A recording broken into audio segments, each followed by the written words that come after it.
Bahala po sila. Ayan si Sir, ito si Sir. Oh. Sir, anong mensahe niyo kay PBBM? Ayos na, ayos na. Basta sa butuhan, dapat matuto silang bumuto sa tao. Ano pong mensahe niyo, Sir, dahil nakakuha niyo na po yung titulo ng lupa? Ayan. So, Sir, congratulations po. Ayan. Masaya po yung ating mga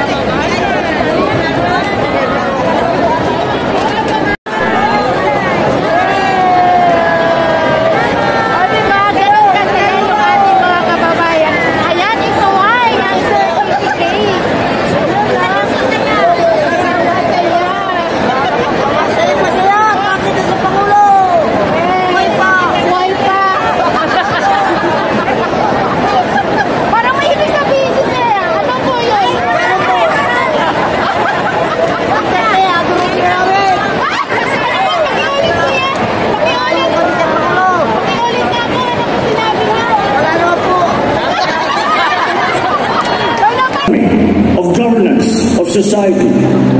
Bagong Pilipinas transcends this administration.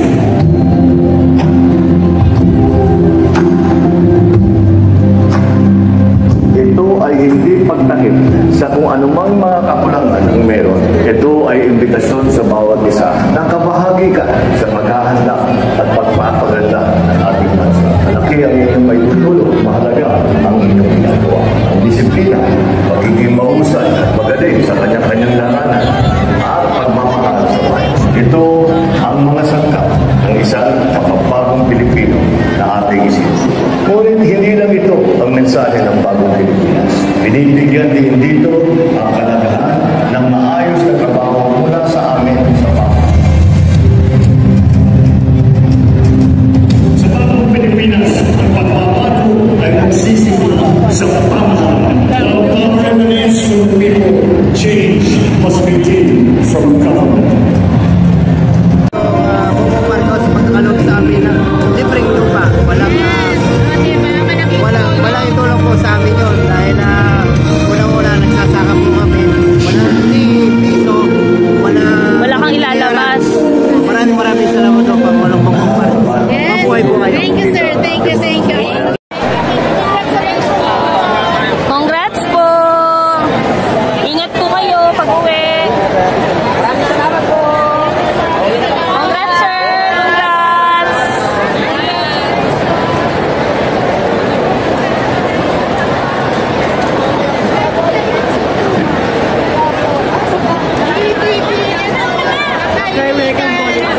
Sa TikTok, G-Joy TV official. Ito, Sa taas. Nandun daw sila sa taas.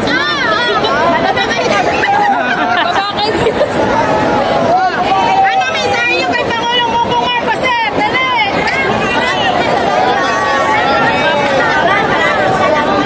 Ayan, ma'am. Hi. Ma'am, anong pangalan nila, ma'am?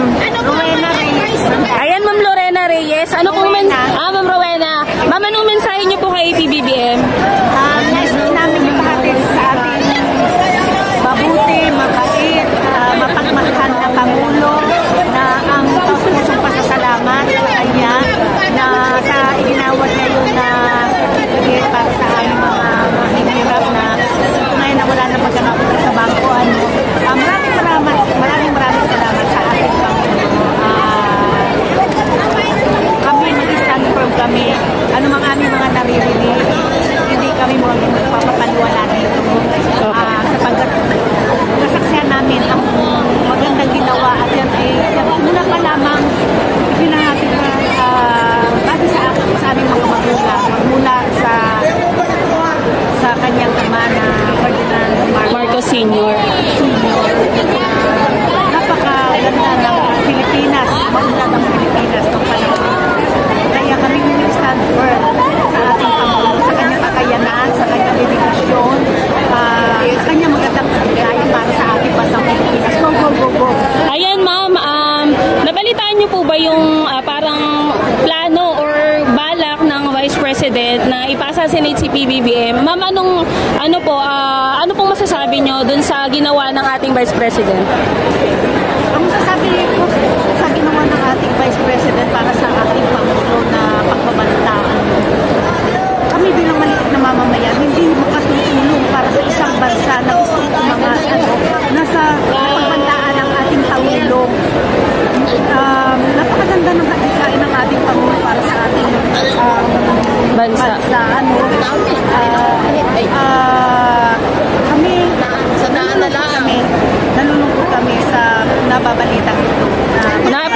imbis na magtulungan na lang, ma'am, sana, no? Unity at yung Opo. Ayan, so maraming salamat, Ma'am Rowena. Sir, ano po masasabi nyo dahil ano po ma-receive natin, sir? Oh, may talaga pong napaganda po ng programa ni Pangulo. Marami pamimigay po dito sa ating mga mahirap na mga magsasaka. Opo. So, isa po kayo sa beneficiary ng condonation. Napakalaking bagay po naman sa amin katulad namin. Opo. So, ilang hektarya po ba, sir, yung inyong lupain? 1 hectare lang po ma'am yung sa amin. So, napakalaking bagay po yun, sir. No? So ilang years yung hinintay nyo para mapasain nyo yung titulo ng lupa? Ay gusto po namin sa madaling panahon po kahit po next year mapasama na po okay na po. Kasi, opo. So, sir, ano po, dahil makakasama nyo na po ngayon si Pangulong Bongbong Marcos at mamaya siguro pinangunahan, isa po yan sa magiging statement ng ating Pangulong Bongbong Marcos, yung mga nangyayari na krisis at yung mga ginagawa niya pa po sa bansa, sa kabilang ng ginagawa niya na pagpapaganda or pagpapaunlad ng ating ekonomiya, meron pong sumisira, So katulad niyan po, sir, kung aware po kayo sa kay Vice President yung nilabas niyang sa press ko niya na pagbabanta. Akala ko po may sa TV namin po mapapanood yun. Opo. Ngayon pala po talaga na naranasan po namin na personal na po namin na mangyayari po sa amin. Ano po, sir, ang inyong opinion po doon sa ginawa ng Vice President sa kanyang sinabi? Ang nangyari po kasi, pinagbantaan po ni Vice President Sara na i-assassinate si PBBM. So kayo po bilang isang Pilipino, ano pong take nyo or ano pong tawag dito, reaction or masasabi nyo dito po sa pagbabantang ginawa ni Vice President Sara? Sa akin po hindi po maganda. Hindi po yun para po wala po sa katotohanan yung pagbabanta ni Sara dito.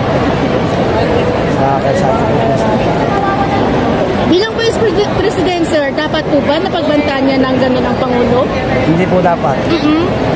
So kung aware din po kayo, sir, sa mga confidential fund na hanggang ngayon walang kalinawan kung saan napunta, ano po ang opinion niyo doon? Yung confidential fund ng Vice President, ano po ang masasabi niyo doon?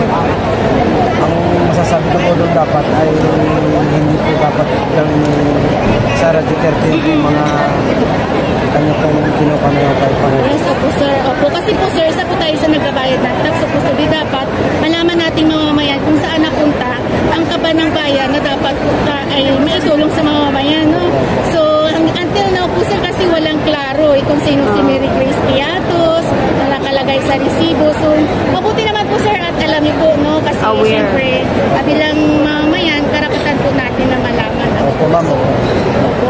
Additional na lang po, sir, mensahe sa ating Pangulong Bongbong Marcos kasi makikita niyo po siya ngayon ng live na live.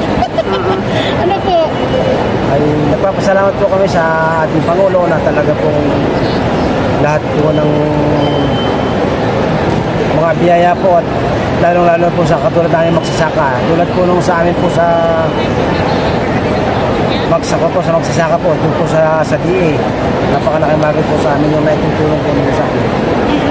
Kumbaga wala na kayong babayaran ngayon tayo, no? Kasi nga dahil dun sa New Emancipation Act na magbubura sa mga pagkakautang ng mga magsasaka dahil sa lupa, burado na. Kumbaga napakalaking ginhawa nito para sa inyo kasi imbis na ibabayad nyo, magagamit nyo sa ibang bagay, di ba? Napakalaking bagay po na po kami nagpapasalamat po sa ating Panginoon. Ay, ano po produkto na tinatanim niyo doon sa lupa ninyo? Ay palay po, saka po niyog. Ay, maganda. Ayan, so maraming salamat tayo. Mga gulay po, sa Tagaraw po gulay po mga tinatanim sa amin. Mga gulay. Baka sa susunod, sir, mga makinarya naman ang ipamimigay ng Pangulo kasi yun po ang ay, sana ginagawa naman niya. po yun ay makamit din po namin. Yes, opo. Kasi palay po pala. Mga machines po. Mga machines na... Kaya talaga tayo si BBM bumababa kasi ini-issue nila bakit kailangan si BBM bumaba may mga local government units, sana na po kami may governor ng mga machineries na harvester. Opo. Kailangan namin harvester. Yun nga tay, kaya talaga si BBM bumababa kasi gusto niya ma-encounter, malaman kung ano yung mga pangangailangan pa ng mga magsasaka. Kasi hindi siya matatapos sa titulo lang. Kumbaga tuloy-tuloy yung mga abono binhi. May mga naatinan po kami ng mga certificate of yung pagdidistribute din ng mga CLOAS, no? Oo. Na after nun, nagbibigay ng mga farm machineries and equipment si Marami na rin po BBM. kami natatanggap po na mga pala na seeds at saka po sa mga fertilizer po dahil po sa bayan po ng Katanawan. Kami pong pamumula namin